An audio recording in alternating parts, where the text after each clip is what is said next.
guys? Welcome back to the CCC. It has been a long time. Very long time. I'm Shane. I'm Dan. And we're back, believe it or not, after, I guess, a little over a year now? Who even knows? Yeah, definitely way too long, though. I know there's some of you guys out there that are a little bit surprised. Maybe never thought you would see another video uploaded on this channel. We didn't know if we would either. We're going to talk about that and a little bit more as we are here for another episode of Wake and Bake Wednesday. Just real quick with the new show, there's going to be some aspects. You can kind of think of this as like CCC 2.0, if you will. Yeah. There's going to be aspects of the new show that are going to, carry over from the old show, segments that we used to do. Like episodes and such. Yep, Wake and Bake Wednesdays, different things like that. There's going to be some new segments. There's also going to be some new people.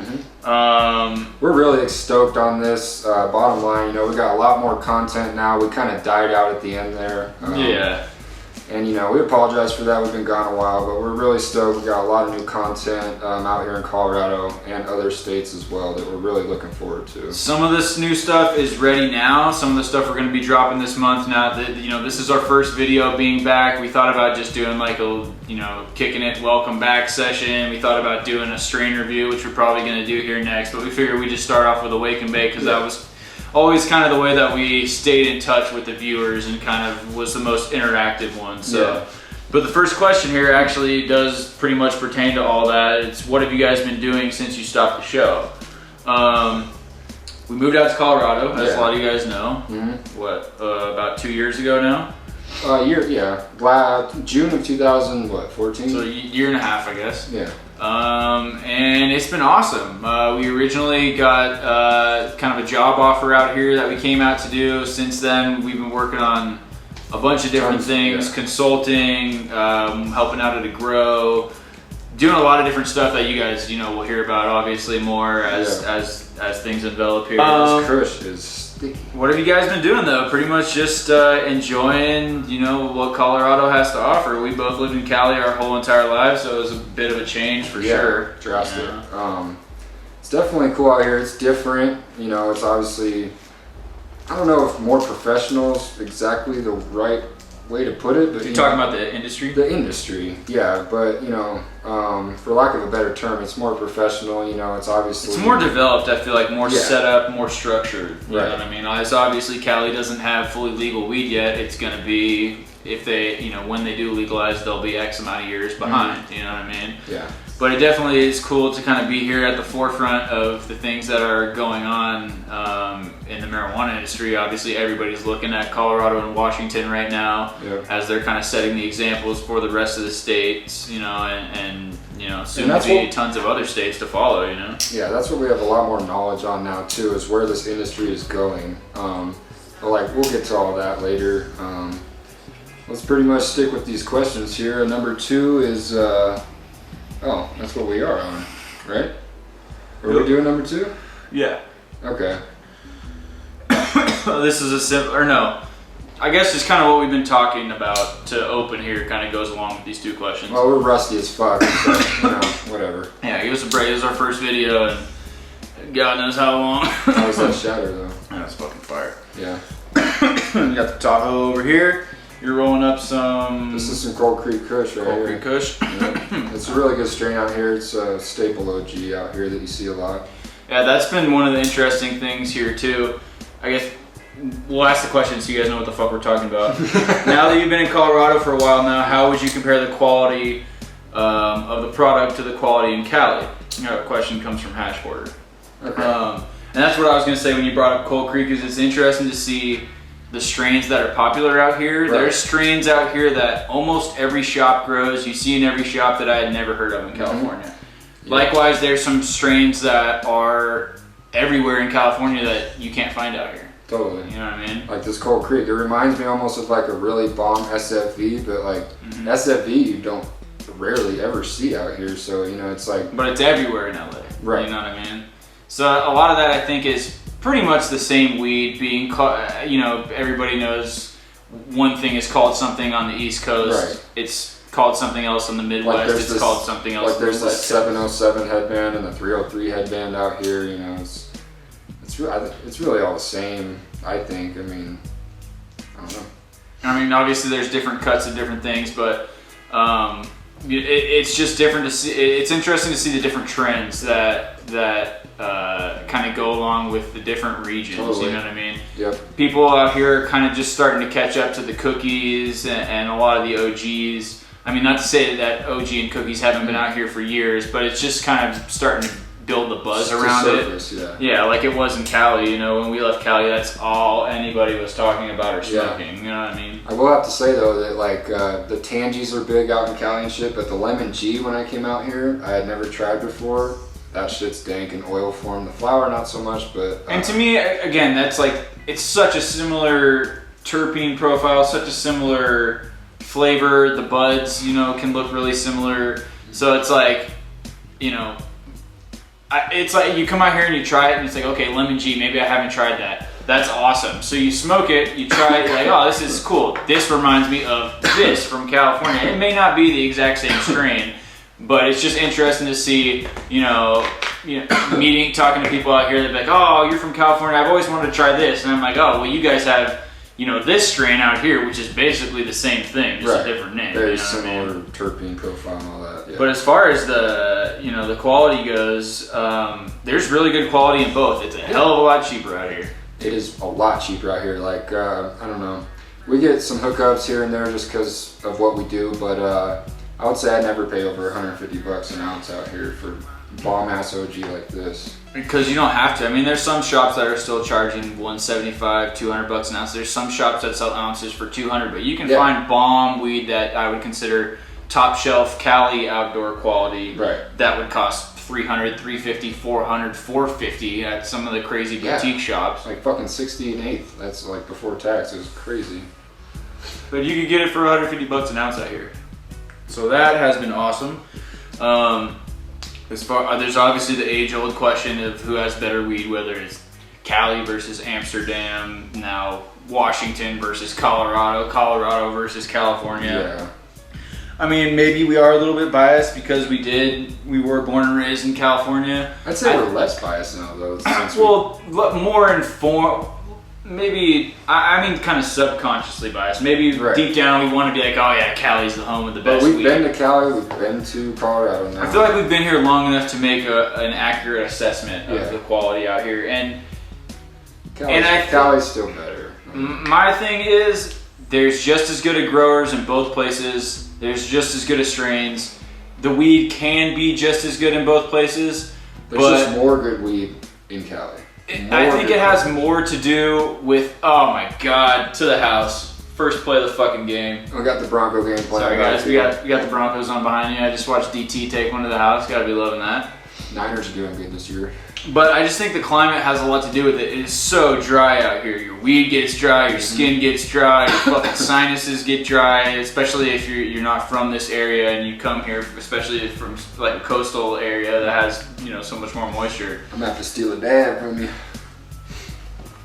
I think the weed dries out a lot quicker out here, so as a result of that, it's kind of harder for people to really dial in the perfect drying and curing process. Yeah. But I've smoked some really, really fire weed out here that was grown by people that have been Colorado natives their whole life. You know what I mean? So it's catching up. There's bomb weed wherever you go. It's just really, really easy to find in Cali, and maybe it stays better longer in Cali. And this is all, you know, this is all just our opinion. You know what I mean? But that's some good Tahoe right there, boy.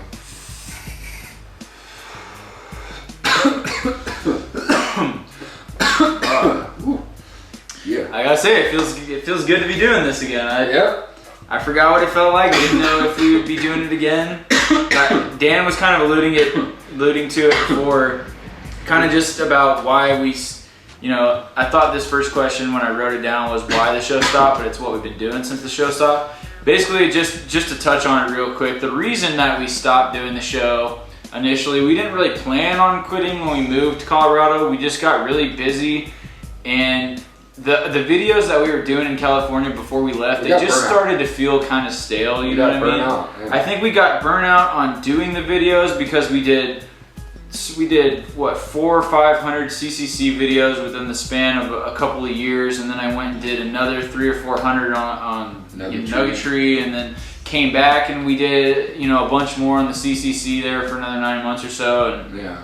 I think we just kind of got burnt out on the Cali scene. Like, I Yeah. still loved it. I still loved the weed scene, but what were we going to do videos? Yeah, we did every strain damn near. You know, we did a ton of shop tours. You know, we did fucking concentrate reviews. We did Full Melt Fridays. Like, we just, you know, me personally, I got burnt out. I couldn't come up with any more innovative ideas, you know, so. Every once in a while we'd come up with something cool, but it wasn't like, I think when we first started doing it, we had such a passion about it, and I feel like that was really conveyed to the audience, and that's part of the reason why you guys enjoyed the show so much. That was part of the reason why we enjoyed it so much, because we were really young, we were passionate about it. All the stuff that we were teaching you guys about was kind of stuff that we were learning about ourselves. Yeah. You know, just prior to that, we were learning so much about this industry, as everybody else was, as it really started to catch steam and evolve quickly. I mean, it was like when we bought something, we bought it. That was our first time buying it too. We'd come home, we'd be all excited, we'd review it with you guys, you know. And we were broke, you know, taking what little money, what little weed budget we had to the dispensaries and paying too much just so we could do a video and say, hey, you can go find this here, to make it relevant to the people in our area, you know, and stuff like that. But I just feel like now, like, since we stopped making videos 9 months ago, obviously it's been exponential, the growth of the industry and kind of the trajectory of how fast things are moving and all the new products and developments and everything. But like in the last year, so many things have had rosin. Oh yeah, that's a question, right? I think there's something about here on rosin, if not this one, the next one. Yeah, that's the next question. What are our thoughts of rosin? But not only that, but there's just been so many developments and new things to happen within the last year, and we were just kind of sitting back, and after a while we're just like, dude, there's some new shit. There's some cool shit we can do videos on right now, and this is a totally different scene. We've never really shown the Colorado angle, and now that we're here and actually have some connections out here and you know some people and are comfortable out here, we feel like there's something we had to bring to the table now, where we didn't really feel like there was anything left for us to do with the Cali thing. It's like now we got connections, we can get into, you know, some pretty big grows, some of the biggest grows I've seen. You know, there's just a lot. We can get into a ton of shops, do tours. You know, we can show you what Colorado has to offer versus California, which was like, you know, CCC 1.0. So I think it's going to be pretty cool. I'm super excited about it again, which is always good. And we're hoping also, I don't want to make it sound like it's just going to be a Colorado thing. When we go back to California to visit, which we don't get to do as much as we'd like, but we try to do a couple times a year to visit family and stuff. We want to do content out there. You know, there's now that, you know, all these different states are going online with weed and all these different cities. I mean, Las Vegas is about to be a scene, Maryland, all these different states that are getting ready to go legal, you know what I mean? Yep. We should be able to get some content out in those states too, you know, like. And that's another thing I was kind of hinting at earlier too, like we were going to have some new people on the show, some correspondents from other areas. That's one thing that we think would be really cool, to kind of get some different voices and different perspectives on the show, but also kind of accounts of people who live in other parts of the country, other parts of the world, because weed is one of those things, almost more than anything else, that is so vastly is viewed in such a vast array of ways between cultures and between people all over the globe, that like, you know, what's available to people and what the public opinion is to people in different parts of the world is just so vastly different that we just want to cover as much of that as we possibly can, and we can't do it by ourselves, just being two dudes sitting on a couch in Colorado. But we plan to give you the best look at this scene that we can, you know? And California and Nevada and Illinois, you know. Hopefully this year we're trying to set this up to where we can, you know, budget to do a little bit more traveling. In Washington, and hopefully. That's basically the reason we decided to bring the show back. Because of that, we feel like we actually have something to offer to the internet weed community again, and we feel like we should do that, you know what I mean? And we got excited about it again, you know? Yeah. There's a couple of times where we just be sitting there getting all baked and like talking about, remember we used to do those videos? Like, man, let's fucking do it again. There's a lot of shit to talk about. And just thinking about that shit would like make us laugh and make us fucking smile, and we're like, man, maybe we would have fun if we did that shit again, you know what I mean? So we definitely got a lot of stuff planned out for the next month and beyond. There's going to be, you know, things that we're adding and tweaking here and there. It's not what it's going to be right now, but we just wanted to start, you know, getting some content out again. All right, enough of that. We Babysit were on longer. that. We were on that for a minute. Yeah. Let's bang these questions out.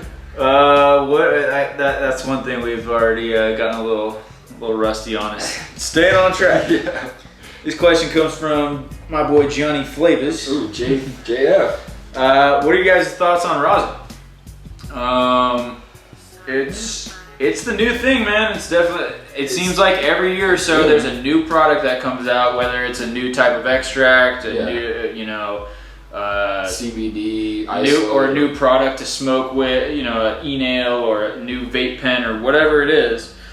And it really builds a lot of buzz, and sometimes those things stick around and it becomes a staple in the industry. And nowadays most of us can't imagine a world without BHO. You know what I mean? Without seeing BHO in every single club. Right. If you go into one, they don't have it. You kind of wonder if you just stepped in a time machine and went back 10 years. Yeah. That being said, there's some things that are just fads that come and go. You know what I mean? Rosin, I think that this one might be here to stay. It's pretty cool. Here to stay for sure. A lot of people like, even though the technology with extraction has gotten so good at this point, and the equipment and everything with the ovens and the units and the closed loops and everything, a lot of people are still fearful of solvents, and a lot of people still like solventless. It's a great option for them.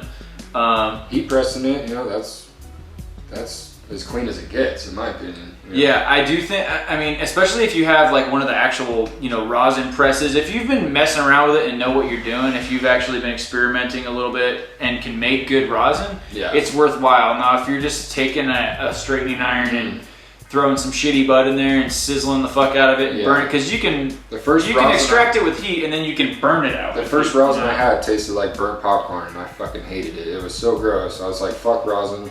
And then I gave it another shot. I bought it from a shop, that had it was done right, and it tasted amazing. So, as far as what I think of rosin, I think it's awesome if it's done right. Yeah, and it's just like anything else. If you take some fucking BHO and burn the fuck out of it with a straightening iron, it's not going to be good either. You know what I mean? Yep. The terpenes and all the good stuff that you're trying to vaporize when you vaporize, just melts away and gets completely, gets all fucked up when you use those high temps. So it's like, you gotta really just know the sweet spot. You gotta know what you're doing. Like he said, the first couple times I did it, I fucked it up.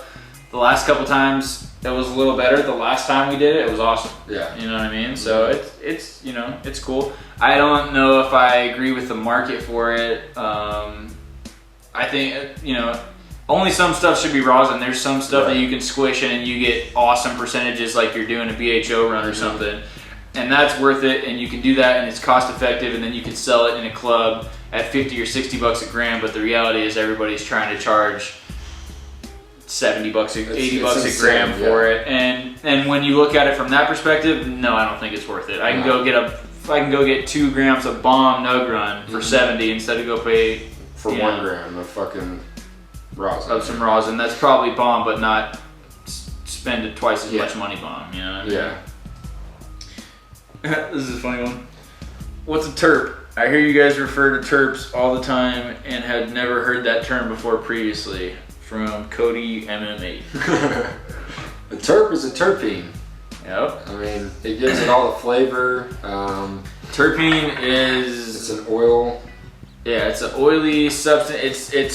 It's the part of the plant, I don't know technically what it's classified as. There's different kinds of terpenes. I know that. There's like terpene profiles. There's like terpenoline. I mean, we're not crazy expert on this, but we do know that terps mean terpenes, and that's what gets it the flavor. That's the compound. That's the part of the mixture that is weed with all the cannabinoids and all the THC. Is the terpenes that give it the different flavor profile. And you want terps in your shit. The more terps, the better. More terps, the better. And there's all kinds of crazy work being done with these labs now with isolating these terps, and then the artificial terps that people are adding to some of like the clear stuff. Yeah. That kind of stuff. So the purified. I think that's people are always asking where we see the weed industry going, or what kind of next evolution is. I think you're going to see people doing a lot of different stuff with terps. And learning a lot more about terps and how to isolate them and how to use them to create new flavors and just to make everything taste awesome. I think that's going to be the biggest advancement in weed in the next 10 years is going to be the quality and the flavors. Mm-hmm. You know? Yeah, I think people are going to do a lot of, I think it's going to go a lot towards the vape market too with those flavored pens and stuff. I mean, I don't know though. I tried the pure or the clear, and I even talked to that guy and he said the same thing. He said that he thinks it's going to go towards, you know, fucking with the terps and shit, adding terps to, you know, pulling the terps out of the flower, then making the clear and then throwing it back in. And like you said too, the pens, I could see that. That's something you could see being on every shelf in the gas station. Right. You know what I mean? You walk in and there's your big pens right there. You know, Marlboro or whoever you know, I'm just using a cigarette company to compare it to, but whoever makes it, you know, sells the pen and it's disposable or maybe it's refillable cartridges, but there's 10 different flavors, artificial terpenes. Just like those blue e-cigs, they're already testing the market, you know? But you gotta isolate them and be able to produce them, and they'll be artificial so that it's repeatable. Right. That's the thing about weed, right? Is you do a crop, you run the stuff that comes out bomb, you do the next crop, you hope it comes out the same. It may or may not, you know? So that's consistency is huge. That's, I think, the appeal with the artificial stuff is the consistency and the marketability of a product that, you know, the lime is going to taste the same every fucking time. It's going to taste like lime because they add this many artificial terpenes into it every time. It's the same shit they do with candy. Yeah. You know what I mean? You go buy a pack of Starburst, there's 4 different colors. They use artificial dyes to give them the colors and artificial terpenes flavoring, which is basically artificial terpenes. Yeah. And they're actually kind of finding that terpenes and flavors in food are kind of essentially one and the same. Like there are terpenes found in weed that are basically found in food as well. You know what I mean? Which is pretty cool. I think there's a lot of crazy research being done on that, and it's going to be cool to see a lot of that stuff come out in the years to come. Yeah. Let's see. Moving along here at a snail's pace. I notice you guys don't tend to hold or ghost your hits. A lot of people say it makes absorbing the cannabis more effective. Do you agree or disagree with this? Michael Simmons. I mean, yeah, I don't hold it in for forever, you know. I get a nice deep inhale and then I exhale it. I don't know how they do this research or if it's real research or what, but everything that I've ever read online or heard from someone I thought was credible is that it absorbs like that. At 99 point whatever % of the THC and the psychoactive ingredients in the smoke are absorbed the second it hits your lungs. The second the smoke makes contact with your lungs, it's absorbed. You know what I mean? So I'm not sure that sitting there. I mean, if you're holding your shit in or ghosting your hits, what's the right amount of time? Are you supposed to hold it in for 2 seconds, 5 seconds, until 10 seconds, gone, 20 seconds? Are you never supposed to blow the smoke out? Yeah. I used to smoke with this one guy, man. This guy I worked with, he lived right down the street from work, so I'd go over there and bagel him every once in a while after, and he would take hits, and he had never really dabbed before, so he'd go like smoke joints or blunts or whatever, and he'd take hits, and he would just sit there. It's like, why put yourself through And he would try to ghost every hit, and I'm like, man, that is so unnecessary. Especially with how much we smoke, you know. I'm getting just as high as you, and I'm not killing myself over it, and my lungs will be fine tomorrow, you know what I mean? I mean, I used to take hits and hold it in until I fucking drooled, you know, but it's like, I get it. If you're somewhere, you know, if you're somewhere where weed is hard to come by, and you got your hands on some and you don't know when you're going to get your hands on the next, then by all means do what you got to do. In my opinion, I think if you feel higher, you're just getting higher because you're fucking lack of oxygen or whatever the fuck. Placebo effect. You think you are, so you are, or whatever. Because we just smoked that whole joint. I didn't ghost every hit, but I'm super fucking baked. Same thing with taking a dab, and everybody says, oh, you didn't even hold it in for 1 second. You gotta also realize too, is like when you're hitting a rig, you put the dab on there, you're hitting it. You're inhaling it. By the time you put the carb cap on, you've been inhaling smoke for 2 seconds. Yeah. By the time you take it off, you've been inhaling smoke for 10 seconds. It's in there. How long are you supposed to hold your breath, much less hold your breath with smoke in your lungs? It's just like, nobody does that anymore. I think that's more of a 70s, 80s thing maybe. I know a lot of older people I smoke with do that, but No one does that anymore, and everyone is still getting high. So I think that kind of speaks for itself, you know? Yep. 100%. All right, last question here. If you guys had to choose one product, in your opinion, what has been the most game-changing product to come out since you guys have been closely following the scene? So I guess since we started doing the show, I was gonna say, the most game-changing thing would probably have to be the e-nail. Yeah. / D-nail / V-nail / G-nail / I-nail. whatever you want to call it. Shout out to Task Rock, the guy who brought it to us all. Shout out Highly Educated. Yep. The e-nail, that's what I always fucking call it, no matter what stupid name is on it or who made it or how much it costs. It's the fucking e-nail. I just call it an e-nail. Yep. You know? Electric nail. So. But that shit changed the game for me. I don't even personally like taking dabs with torches anymore. It's like, you know, I mean, you can let it cool down and still get. You got to get it just right. Just right. And if you want perfect flavor and you want it to be smooth. That's just right. Every time we're talking about consistency, you know. I know this oil off that is gonna taste the same until that gram is gone, you know, every day. And that's like, I mean, this is just another example of the direction that this industry is moving in every aspect, in the consumer aspect, the producer aspect, everything. Yeah. Consistency and efficiency. Yep. Do you want to heat your nail up with a torch and be like, okay, I heat it up to where it's too hot so that I can let it cool down. Right. And you heat it up here, and then you let it go down here, and then it's like a fucking. It's like a fucking. What are those things? Two-way. It's like a weight bench, and the weight has the fucking hole in it, and you got to put the pin in it. You know what I mean? Yeah. And it's dropping down, and you got to stick the pin in at just the right time. You know what I mean? If you want to. Some people don't care. Some people take glowies all day. You know what I mean? That was a good explanation. I was like, what the fuck is he talking about? You didn't know where I was going until the very end. Right? Shit. Yeah. But it's like you heat it up and then it falls back down and you gotta hit it perfect. Yeah. Or this just stays right here at perfect the whole time. You know what I mean? So you don't have to catch it. It just stays right there. The pin's in there. The pin's already in there, dude. You just gotta go up to it. Sneak in on the side and drop a dab in there. Yeah. You know? And I know everybody, even the temperature that people like with their nail varies, you know what I mean? With the e-nail, some people, and the temperature readouts all translate to different real temperatures. Yeah. Everybody rocks something different, you know what I mean? So I just like that for personal preference. You just hit it at different temps until you like the flavor. I believe this one, who even knows? This is supposed to be in Celsius. This says 71.0 Celsius. And this one, particular one, is a D-nail.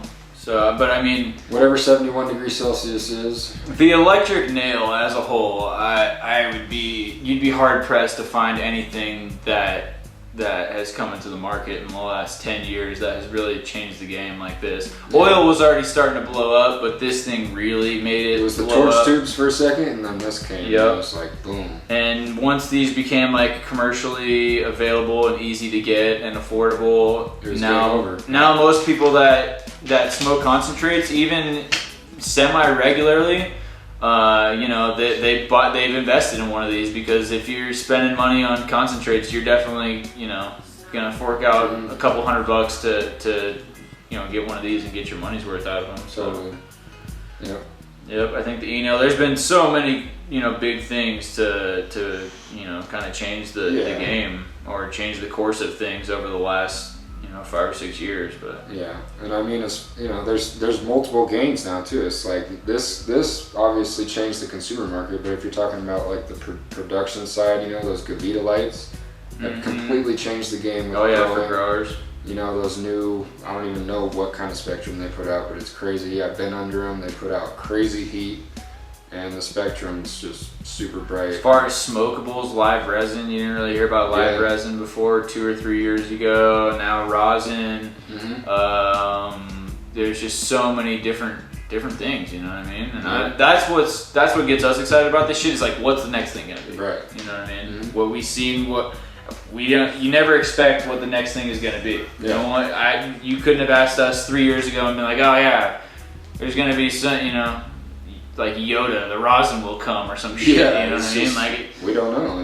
That's why we get as excited as you guys, following this shit to see what's going on. I know a lot of people. That's another reason why we love doing the show, is because we know that we're blessed to be able to live in a state where this is legal and we can do this, and we don't have to worry about the cops knocking down our door right now because we're smoking a little weed in here and medicating, you know, safely, or recreating safely, whatever you want to call it. You know what I mean? There's never a day that goes by that I don't, you know, appreciate that. Yeah, and so that's one reason we kind of feel obligated to do this shit for the people living in fucking South Africa watching this show, or living, wherever you know, you are, you know, even in Alabama, Texas or Alabama, or somewhere, you know. Yep. We feel for you, and that's why we do what we do. But we just want to let everybody know that the shit that's going on out here right now is what's going to pave the way for everybody else, and we just want to help all that happen as soon as possible. And that's why we're here. That's why we made the journey out here and everything. So yeah. Well, this was fun. We're stoked to be back, guys. I don't know how fucking long this episode was, but we are going to be back for more Wake and Bakes, more other videos.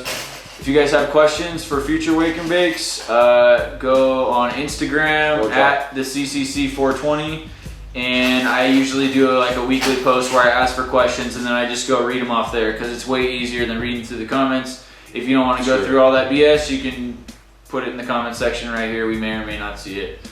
But yeah, if you got questions, ask them for next week, and we'll see you then. Yep. Till then, this is Shane. I'm Dan. CCC. Peace. Bye.